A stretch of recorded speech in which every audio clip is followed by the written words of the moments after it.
Goosebumps is rated West because it may be too spooky for kids.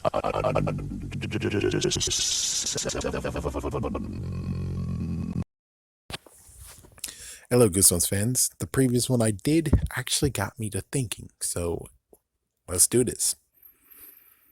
Which makes sense. It makes perfect sense. It actually puts everything together. Let's just do some good examples. So, the books I'm going to mention, which in case if you're like, oh God, spoilers, it's like, yes, I know, but it just in case for everyone who actually don't want to hear this, good idea to steer clear because, well, we're talking about Monster Blood, we're talking about Scarecrow Walks at Midnight. We might even be talking about Beware the Snowman, Be Careful What You Wish For, and is that another one? And all the dummy books. Yeah, basically all the dummy books too, but that one's less of a spoiler detail. Anyways, here we go.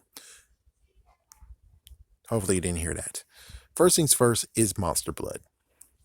This is a good one because I was trying to fight all this whole entire time, and it's like, but I don't have to because every single spell that was ever done in Goosebumps was proximity, a proximity spell, aka it's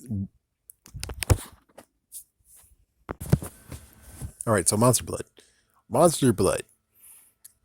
Um, Sarah Beth, I think that was the right one. She put the spell on the toy to straight up just kill Evan. So the debate is the fact of where, oh, she put a spell on it. That means every single Monster Blood around the world, every single can has a friggin' spell on it. And previously I was like, well, that's not true because I think it actually deals with Evan itself. So instead of actually we believe it's the toy that got the spell, it was actually Evan touching it that actually got the spell. So yeah, that works out. Even though I wish I could say proximity, and that means that, yeah, but it's like proximity, she did the spell on the can, then it expired, then you get a brand new can, and that actually is able to do the same thing as the other one. What the frick? Yeah, but well, we don't really have any accusations of the new can actually works. We assume that that can actually did something, but what if it turns out that it didn't? I mean, we don't really have evidence that is new, and until someone can actually tell me you're an idiot, the third book did have the new canister of Monster Blood. Thank you for finally telling me that, but it's like, yeah, but I'm pretty sure they actually had the old canister, just like in Return to Horrorland, which this is not a spoiler. It turns out that Evan's on TV and he's holding the Monster Blood and playing with it, and nothing's happening. I believe that that one actually is the original canister. Now, as for what's going on with the new canister, we don't really know. I don't know if he actually used it or not, or they just decided to be like, oh, we're using an old canister of it just because. But I'm pretty sure if they're using the old canister, why would they think something will happen? So it might have to actually be the new canister. Either way, the thing is that I'm pretty sure it's most likely Evan that actually has this issue. Evan has a curse on himself, and that curse will never go away, question mark. It's like, yeah, unless he doesn't get any new Monster Blood cans and it has expiration dates on it. So that most likely how it works out. Of course, lots of people are going to be like, oh, well, what about the other times? Because Evan's not in all of them. And then it's like, yeah, well, we're not going to get to that point. I already made a video on that some years ago. Check that one out. Now we're into Night of Living Dummy. All those books. It's proximity. It's definitely proximity because if they said the words, and that should have been everywhere, everything turns freaking alive, or everything that's made by a certain dude. But since it's proximity, if it's like in the whole entire area, and it's a small area, I think it only expands in a house length. So that means that first floor, second floor, you're affected. Attic, third, fourth floor, third floor, fourth floor, fifth floor, sixth floor, all those floors, they don't get affected by it. Crazy, huh? What about the scarecrow walks at midnight? He read the words, oh my gosh, they're alive. Good Lord. I'm pretty sure they're a place of a farm. So I'm pretty sure there's more farm areas around them. How comes the other ones around the freaking farms, everywhere else farms, didn't get that?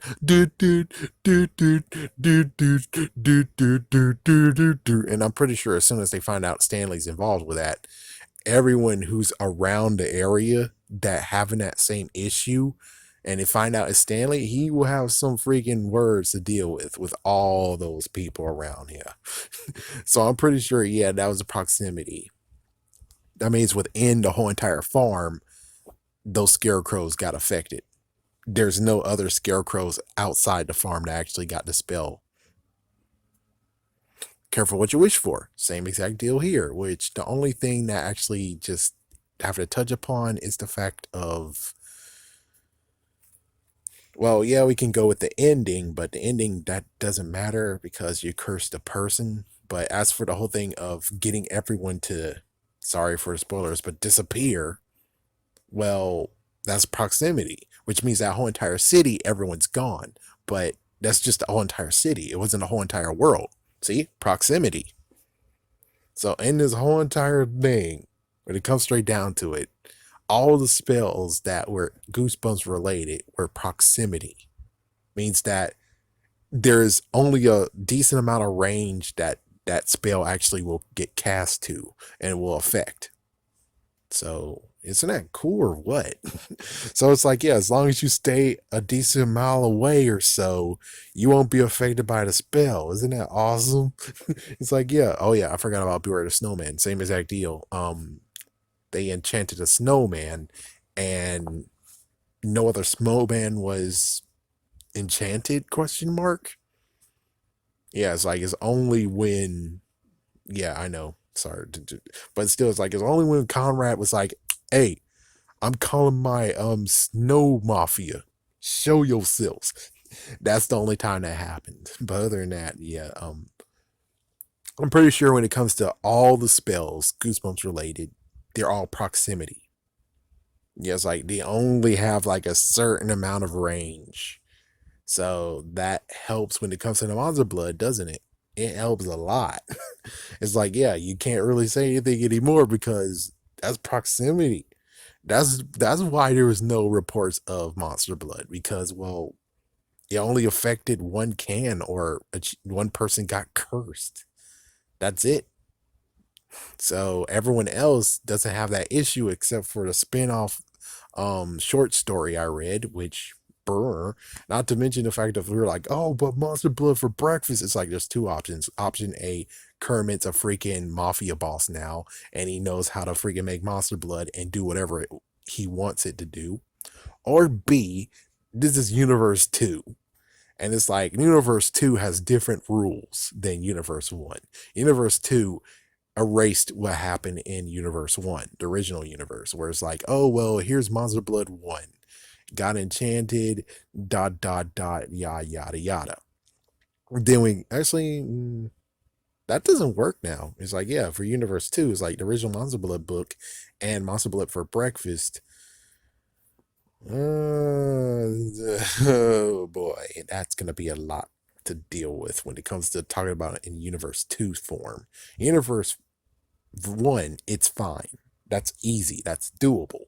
Universe 2 is like, well, Kermit doesn't exist. So how do you explain all of it? It's like, oh my God, help me. Help me. Anyways, there you go. Have a scary day. Have a scary night.